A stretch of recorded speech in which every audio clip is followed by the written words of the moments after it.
And welcome to our Monday morning spotlight series. Monday morning if you're in Israel, and other time if you're joining us from somewhere else. I'm Lesley Kaplan. We meet every Monday morning, same time, same place, to give each other inspiration as well as to give exposure to Israeli business owners. Today we have a fabulous guest who I'm going to introduce in just a moment. I remind you that we also have the chat. There is an advantage of joining live. Yes, you can see the series also on YouTube and on Spotify afterwards. But if you're joining live, take advantage. Give us inspiration in the chat, anything that you learn or hear from our speaker today, as well as, even though it's not a networking group, but we are here to support Israeli businesses and individuals. So feel free to write in the chat what you do, even your link, your website, anything that you want to, any social media links. But of course, we're here to inspire and here to be inspired. So also, I'd like to thank our sponsors and our co-hosts. This series is brought to us also by ACI with a grant by the Reinhardt Foundation. And we have our sponsors for the month, Israel Properties by Stammelman and Partners. As I say, I'm Lesley Kaplan. Every week we bring you a different spotlight. Today we have a fabulous guest who I've known for a couple of years and who has a very interesting name. And she's going to share with us also how her name, where it came from, what it means, because not everybody knows what the name Sat-Sung means. So Sat-Sung Kalman Hassid is a former Canadian tax lawyer and Israeli commercial attorney who decided to follow her passion a couple of years ago. And she's now a Bach Flower practitioner, a holistic healer, and she's a coach for lawyers. Wow, Sat-Sung, that's quite a change. And the fact that you're also working with lawyers. So I'm going to formally and officially take off the spotlight from me, and I'm going to spotlight you. I remind everyone to please stay on mute. Any questions, anything you want to share, please do via the chat. Sat-Sung, take it away. Good morning. Thank you so much Good for being morning. on spotlight today. Thank you for having me, Lesley. For everyone out here, Lesley, I've been in Lesley's groups for a number of years now, and I just think Lesley's amazing. And when she asked me to participate in her program, I was very touched and very honored. So I'm very happy to be here. So Lesley asked me to talk a bit about how I transitioned from being a lawyer to doing what I'm doing now. So I'll talk about that. And because our whole series is about inspiration, motivation, I'm also going to talk about some things that inspire and motivate me. And if there's time, we'll have some questions at the end. And just one logistic thing, when I have a tendency to speak quickly, especially when I'm excited, and I'm excited to be here. So if I'm talking too quickly, please let me know, because I want to make sure that everybody can hear me and understand me. So I will start. I've been in Israel now for about 21 years. And when I came to Israel from Canada, I was a tax lawyer. And then in Israel, I took a bit of a circuitous route and ultimately ended up as a commercial lawyer. I worked a lot with startups and technology companies. And I love being a lawyer. I found it very intellectually challenging. I worked at some big firms that had very, very interesting cases. And I found the world of the startup law very, very positive. People with amazing ideas and amazing technology, just wanting to go out and do good in the world. I loved it. And a lot of the places I worked at were also nice. In Canada, I'm still friends with a lot of my colleagues from Canada many, many years later. And the final place I worked at in Israel, I just loved the firm. However, what I didn't do well with is the stress. And it really impacted on my health. I had some underlying health issues for years. And at some point, I realized I just had to quit my job. And I did that. It was very hard to quit my job because I love my job. Plus, it gave me financial security, plus security knowing what I was going to get up and do during the day. But I just wasn't able to continue. I was also lucky. My husband was very supportive of me quitting.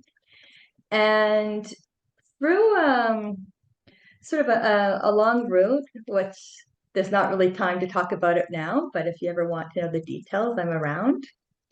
I ended up doing what I'm doing now. And so I work with lawyers. I also work with people who aren't lawyers. I am a professional healer. I'm a holistic practitioner. I work with Bach Flowers, human design. I have a coaching program. I work with healing and access bars, a lot of things which I'm not going to get into the details of right now because that in itself takes a long time. But if anyone has any questions about them, I'd be very, very happy to share them. And I find what I do now is extremely, extremely fulfilling. It's probably the most fulfilling thing I have in my life. And I feel I can help a lot of people. And I feel that in many ways I've come a full circle round because when I quit my job, I was extremely stressed, under a lot of pressure, feeling like, and it impacted on my whole physical health utterly. And I feel that from that experience, I'm really able to help other people who are in the same situation.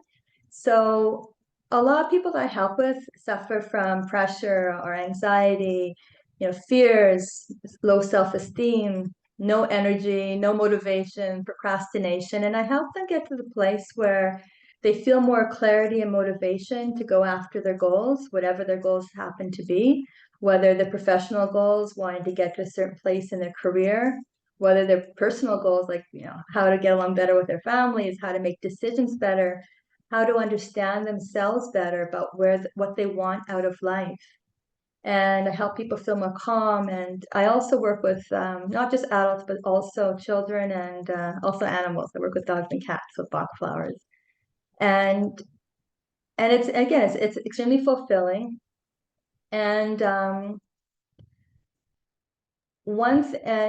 so that's the very short part of my story. I could go on and on, but I think it's more interesting talking a bit about inspiration, motivation. Lesley asked me to talk about my name. I usually don't, but basically at one point I became a Kundalini yoga teacher many years ago in my 20s.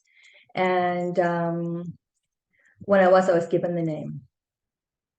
And I just realized I didn't mention one thing that's important. What I'm doing right now, all of the energy work that I do, is something that I had as a hobby all my life. I was in the legal field for perhaps about 18 years, all in all, a few little breaks now and then. And my first time I started studying healing was about 35 years ago. It was always my hobby, way before law. And I believe I'm attracted to it because I'm very sensitive. I'm an empath. And so understanding about energy helps me get along well in the world.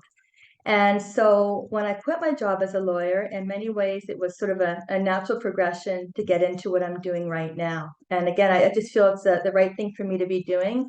I feel in many ways that perhaps I had health problems because I wasn't listening to my inner compass, that being a lawyer was great for me for a period of time, but that period of time had ended, and now it was time to move on to something that was more appropriate for me. So that's a bit about my story, and getting on to the inspiration and motivation, because that's the point of Lesley's series, and I think it's amazing. Like I said at the beginning, when Lesley invited me onto her show, I was completely touched. I was so excited. I thought it was amazing. And then about 4 days later, it suddenly hit me that, like so many people here in Israel right now, I was feeling utterly uninspired and utterly unmotivated because it was only a few weeks after October 7th, and don't even have to go into it.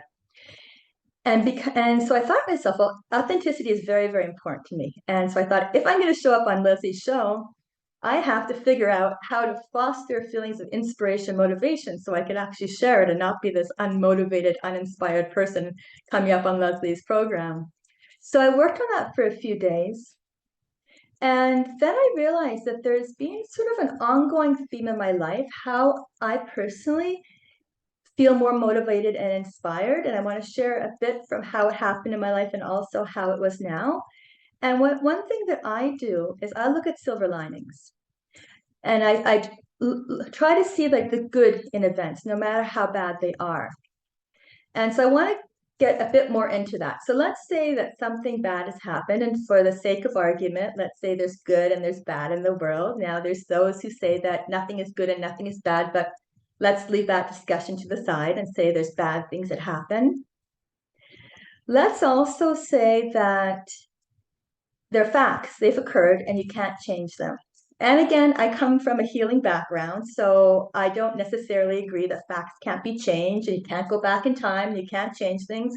Again, that's a big discussion. Let's put that to the side for now. And so there's bad things that happen. They're facts, you can't change them.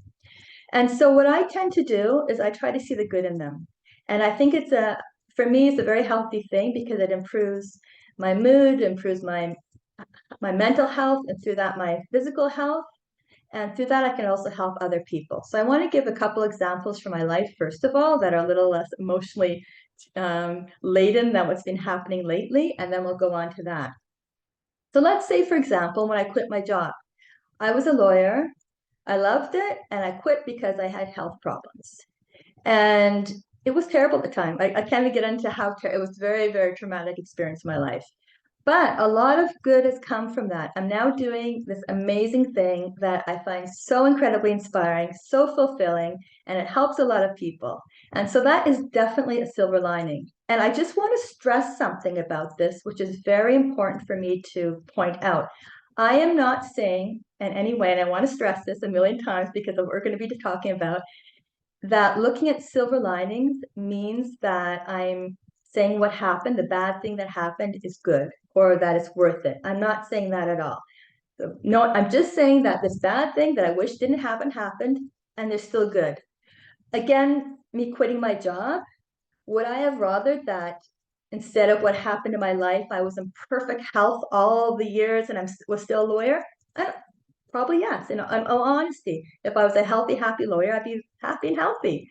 So I'm not saying that I didn't wish that this happened, but there's a lot of very, very good things that have occurred. Another example is the fact that I talked about stress impacts me a lot. So I feel stressed, I feel pressured. The silver lining of that, which is feeling stressed and pressured, is not necessarily a good thing, but the silver lining of that is that I really have an ability to help other people because I understand how they're feeling. I understand what they're going through. The reason why I'm able to help lawyers so effectively is because I was a lawyer for so many years and I understand the pressures that people are subjected to. And so that is a definite silver lining to that as well. And what I really believe in all things is that the more that we focus on things, the stronger that muscle gets, and that the more we focus on silver linings, the more everything around us starts to become silvery, and even the clouds themselves get a silver tinge. And it's a very, very good muscle to start working on. And so what I would encourage you to do is, if you feel so inclined, I invite you to write in the chat maybe some silver linings that you're feeling, and I'll go through them. But first, I want to talk also about the silver linings now for the last month, because what we've been going through, there aren't words. I still myself don't have the capacity even to think of everything, all the horrors that have happened. And even with that, there's still silver linings. Again, I want to stress again, I'm not saying anything that happened was worthwhile or good or anything. I'm utterly clear about that. But with all of the horrible things, there's still positive things that we see around because of that. And one silver lining I see is just how everyone in the country is pulling together and giving of themselves in a way that I haven't seen for years. I mean, look at Lesley, look at this series.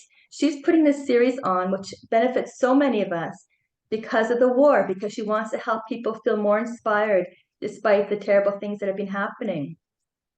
I read a statistic a couple days ago that 1 out of every 2 Israelis is volunteering right now.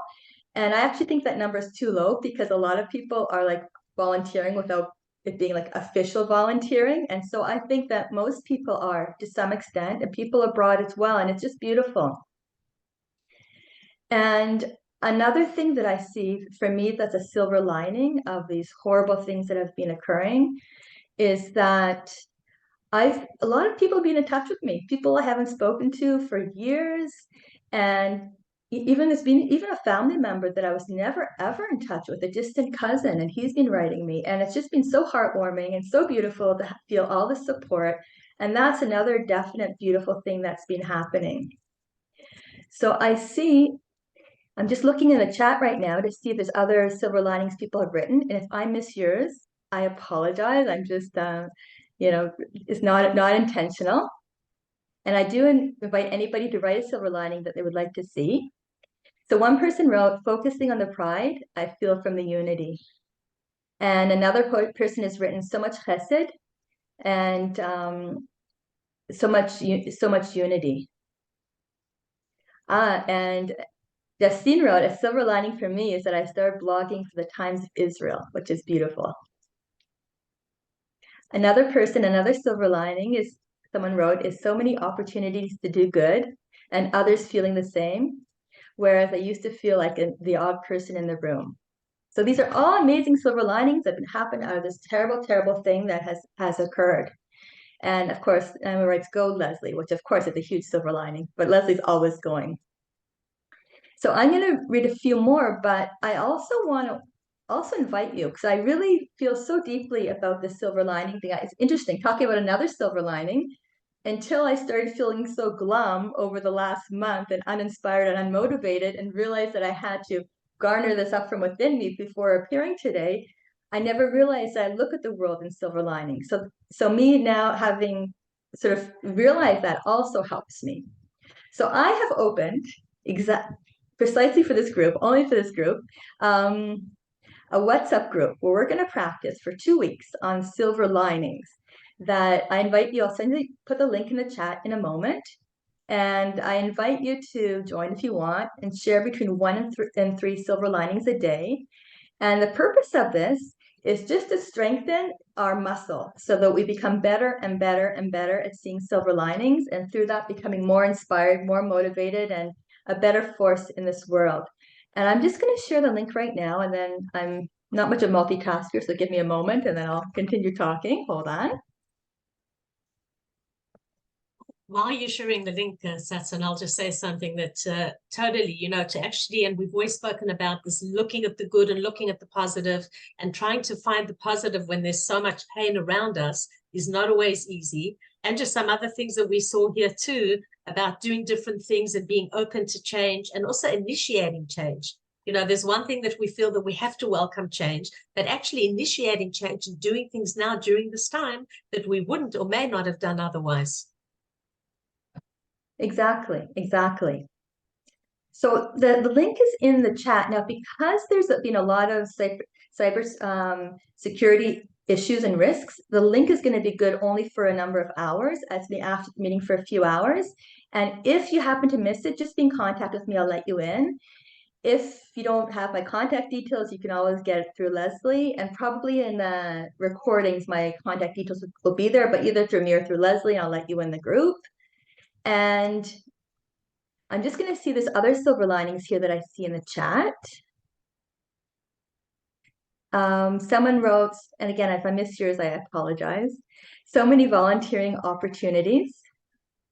And then someone else wrote that the Federal Reserve Chairman, Jerome Powell, decided to keep interest rates the same for now. And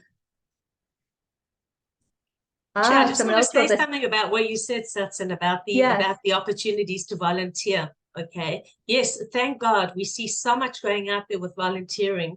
And many people may be saying, well, look what this one's doing and I'm not doing that, or what can I do? And I always say we got to look at our area of control and where our strengths are. And we can volunteer and do things in our area of strengths. We don't have to always do exactly what somebody else is doing. So whatever we feel is our area of strength, take that and use that to benefit and to help other people, not only yourself, but also other people. And as a result, Yeah. you benefit. I agree. And also, along exactly the same lines, Lesley, I also feel that just because one sees someone volunteering 20 hours a day, but you're not able to do that, everybody needs to do what they're able to do. Some people are looking after kids and they don't have anything, anything beyond that, but you looking after your kids is an incredible thing in itself. And so I agree with you, Lesley. Look at what's inside of you and less outside. And I think everybody is doing what they can, whatever that happens to be in whatever capacity. Some people are helping soldiers and people from the South and the North, and other people are helping people in their community or in their family. And I think everything is fine. If it's something that is in your strength and what feels right to you, it's an amazing thing to do. And so I have actually, I think I did speak quickly, and I've probably forgotten a lot of things I was planning to speak and when I'm at rehearsals, because we have a lot of time still left over. And so if people have questions for me, or if, maybe Lesley, do you think it'd be good if I just talk a bit about what I do professionally? Or yeah, I'd love if you talk a little bit about what you do and maybe some inspiring stories from some of your patients or clients how what you Okay. do is actually help them. Okay. Obviously keeping Okay. all elements confidential, but just giving some of Obviously. the stories. And what's interesting is the fact that you treat animals. We're talking about I people right do. I now. do. Maybe just talk for a second about Bach Flowers and treatment on animals. Absolutely. I'll talk a bit about Bach flowers because that's closest to my heart. And the animals actually is interesting. So Bach flowers, for anyone who's not familiar with them, they're flower tinctures. I make up bottles of them that look like this. They're closest to homeopathics, but details aren't that important. But what Bach flowers do, they help balance out our thoughts and our feelings and our moods. And through that, they help us be more ourselves. One thing I actually forgot to say earlier is the thing that I see that I help people with most of all is being more themselves. I think that inside we're all already just fine how we are, but we often have obstacles in our path, whether that's the stress that we feel, whether that we, excuse me, feel unmotivated, whatever it happens to be. And I help remove obstacles from people's paths. Now, Bach flowers I find are incredible because they are always working in the background. I learned Bach flowers at the Bach Center in England, which is the world center of Bach flowers. And so I learned the way the Dr. Edward Bach learned, just through conversation. So I'll have a conversation with someone, and based on that, I'll create them a bottle of Bach flowers. For animals, I have a conversation with a person that they live with, and I look at the animal whenever possible, and I also create it for them. And it helps animals a lot with anxiety. There's a lot of nervous dogs out there, and a lot of dogs that have a lot of fears. And so it's really good for dogs. I also work with cats. Cats can be a little bit more challenging because Bach flowers don't change one's personality, but rather they just get rid of things that are holding us back. And a lot of things that annoy people with cats are their normal personality. And so there's a little what you can do with cats. But dogs are great because dogs feel a lot of anxiety. It helps them a lot. Bach flowers are also great for children because they're very gentle. I helped a woman the other day. I made remedies for both her and her son. This was just this week because her son right now is feeling a lot of fear, a lot of terror. He's having a very, very hard time sleeping. He has nightmares and he's imagining things. He's scared of various things in his room. And she is feeling exhausted because she's not sleeping because her son's not sleeping. And she's also caring for her family. So I gave him a tincture to help him with his fears. And he's also quite worried about his family, about something happening to his family. He's only 5 years old. It's very, very sad to see a child so young, so scared. And for his mother to help her rest and be stronger and be able to go through this as well. I also help people outside of this time a lot with their professional goals. There was someone I helped not long ago, and she's an entrepreneur, and she was finding that she felt quite insecure about a lot of the things she had to do, like promoting herself and speaking and that sort of thing. And Bach flowers are very, very good for helping bring in more self-confidence. And she also felt very scattered and she wasn't really sure what the best thing for her to do is. And so again, they help a lot with that. And for children, again, fear, sometimes it's bullying. Why is a child being bullied? It helps a lot for self-confidence. So Bach flowers I find are amazing. They have really transformed my life together with human design. And I see we're almost out of time. I'll just give a couple sentences about human design because I think it's really quite amazing. And it's also very good for entrepreneurs and professionals and anyone else. Human design is a combination of different modalities. You basically get a chart for yourself based on when you were born. And what I really like about human design, it doesn't just talk about your tendencies like some modalities do, but it also gives you really concrete tips that are very, very personalized according to you yourself about how to make better decisions and how to communicate better. And how to communicate better also includes marketing because marketing, after all, is only communication. And I found for myself that after learning about my chart and learning about human design, that the whole way I approached how I talk about what I do really changed. And it felt a lot more natural to me. It didn't feel forced and it was a lot more successful. And so for me, the combination of human design and Bach flowers has really, really transformed my life. And the last thing I do, besides I have a coaching program for lawyers, which helps a lot with getting rid of limiting beliefs. Because after all, talking about the silver linings has us look at things in a more positive light. And when you're getting rid of limiting beliefs, you're also looking at things in a more positive light that pushes you in that direction. So, and the last thing I do is work with healing and access bars, which basically considers everything to be the same way physics looks at it, energy. And it helps clear out the energy, and it helps. If you've ever had the experience of walking into a room where someone's mad and then leaving and feeling something from it, that is energy that's not good for you. It either belongs to them or something that doesn't serve you. And healing and access bars helps clear that out so you have more space for, although it sounds woo, more abundance and more positivity in your life. It really works. Forget about the fact that it sounds a little woo, but it's great. And so these are things that I do. If you've any questions, please, please, please be in contact with me. I would We love do to hear actually from you. have some more in the chat. Like one Oh, said okay, about sorry. Let me just. how do you administer your Bach flowers to animals? We have another question about the human design. A little bit more on that. Did you use the Hebrew calendar? I don't know if just within a sentence or two you can add something Okay. because I we see the don't have that last much one. time.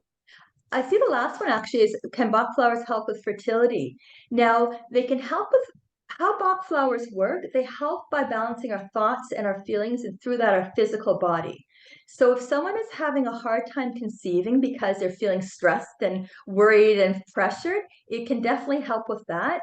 If it's a physical reason, such as, the ovaries aren't producing eggs in the way they should, it's less so with that. But because so many, I actually was helping someone just a week and a half ago, 2 weeks ago, through both access bars and Bach flowers to help her be in a better place to conceive. So Bach flowers definitely can, if the root reason for not conceiving has to do with stress or pressure.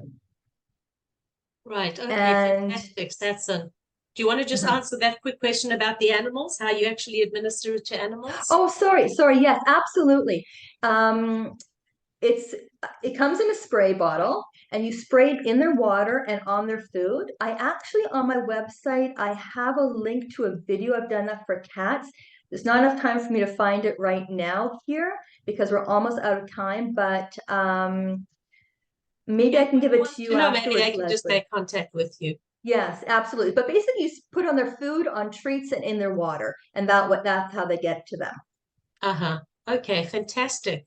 Well, Satson, I found this very interesting and, of course, inspiring, just your whole move from one profession to the next and the fact that you're helping so many lawyers too. And it's also opened up a lot of food for thought just in terms of inspiration and what we can do. So we do have a minute left, and I'd like you to take this time, as well as afterwards, just think about some of the things that Satson has said to you today, things that maybe you've taken on during this challenging time during the war, things that you want to take on, things that you've maybe been a little bit apprehensive or have resisted to do, and that you can say to yourself, yes, on the one hand, this is a challenging time for us all, that we need to be gentle with ourselves. On the other hand, this could be the opportunity for you to start taking on or doing something for yourself or for your community that you may not have done otherwise. So with that, I'd like you to leave and take back that message too. We have a great lineup for the next 2 weeks. Next week on our Monday Motivation Spotlight, we have Jenny Sassoon, who's with us here today. So Jenny, we look forward to hearing your messages and inspiration. And the following week, and please add this to your calendar on an ongoing basis, we have Joseph or Joe Gittler from Leket, Israel, who is amazing. His organization has done fabulous stuff. So he will be our guest in 2 weeks' time. So thank you once again, Satsun. You're a wonderful, inspiring spotlight, as all our spotlights have been, and everyone adds their different elements and a different side that we can get to think about. Stay safe. Am Yisrael Chai. And remember, yes, there is that silver lining, as Satsun said.